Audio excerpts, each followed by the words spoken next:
When I think back to my childhood summers, two things always came along for the ride: watermelon and the monkey who jumped out of a rock. Hi everyone, I'm Water, a Chinese millennial who grew up watching Journey to the West while eating watermelon. To me, this 400-year-old novel is way more than just a fantasy tale about gods and monsters. It feels like a part of my DNA, something that's been with me throughout life. Every time I read it, depending on my age or stage of life, I find something new. When I was a kid, it was just a magical tale. I dreamed of being like Sun Wukong, mastering the 72 transformations, flying through the skies, and diving beneath the earth, defeating demons and standing up for justice. In middle school, our teachers taught us to analyze the characters. Sun Wukong is smart and brave, but he's also competitive and stubborn. Zhu Bajie is kind and honest, but lazy and greedy.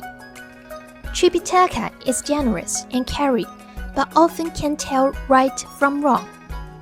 That's when I realized no one is perfect. We should focus on our strength and find the right environment to grow, rather than feeling bad about our weaknesses.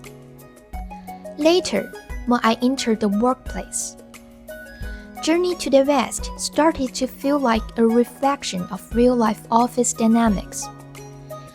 There's the Tripitaka type boss who isn't competent but loves blaming others.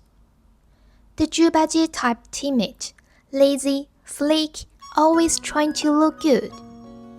And then the Sun Wukong type, the capable worker who takes on the hardest task but rarely gets credit.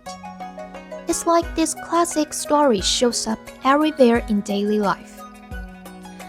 Recently, I reread the book and had even more questions.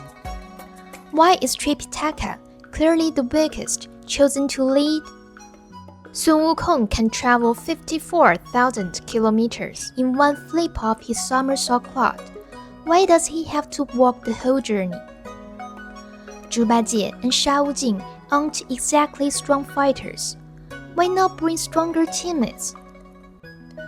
And for someone as powerful as Sun Wukong, why does he need help so often to fight demons? These thoughts and questions are what I want to share and explore with you. And honestly, there's another reason. I want to push myself to turn my 20 years of silent English into storytelling English. At first, I was nervous. What if I mess up or people don't understand me? But then I realized, if I don't even try, I won't even get a chance to make mistakes and learn. So, if I say something wrong, more unclear, please leave a comment and help me improve. In the next episode, I will dive into Chapter 1 of Journey to the West, sharing the story and my thoughts. But before that, here's a quick 5 minutes intro to this epic masterpiece of Chinese literature. The story begins during the Tang Dynasty, which is roughly the same time as medieval Europe. The Emperor Taizong of Tang, Li Shiming, once had a brush with the underworld and came back to life. In order to redeem wandering souls, he held a massive Buddhist ritual known as the Water and Land Assembly. At his grand Dharma gathering, a monk named Xuanzang, also known as Tripitaka, stood out. The Bodhisattva Guanyin, disguised as an old monk, declared that the Hinayana Buddhism of the Tang Empire was not powerful enough to truly save the dead. Only the true scriptures from the Western heaven could offer salvation to all beings. Out of deep compassion, Tripitaka accepted this sacred and difficult mission without hesitation, and thus began his journey full of danger and uncertainty. Sun Wukong was born from a divine stone atop Flower Fruit Mountain. From the moment he emerged. He shone with a supernatural light. He crowned himself great sage equal to heaven, but couldn't accept the rules of the celestial bureaucracy. He caused havoc in heaven, crashed the peach banquet, and stole the elixir of immortality. As punishment, the Buddha trapped him under the five-faced mountain to reflect on his mistakes. 500 years later, under buoyant guidance, he waited there for Tripitaka. That marked the start of his journey to protect the monk on the road to the western heaven. Clever, bold, fiercely loyal, and rebellious by nature, Sun Wukong became the group's strongest fighter. Tripitaka is the reincarnation of the golden cicada, the Buddha's second disciple. Deeply committed to Buddhism and full of compassion, he is the team's spiritual heart, carrying the mission of the Tang Empire. He has only one goal in his heart: to retrieve the scriptures and bring salvation to all. Although his kindness sometimes gets him into trouble, it's his unwavering faith that keeps the team moving forward.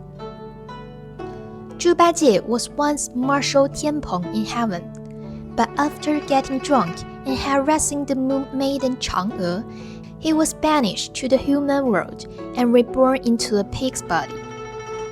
He later caused trouble in Gao village before joining Tripitaka and his disciples.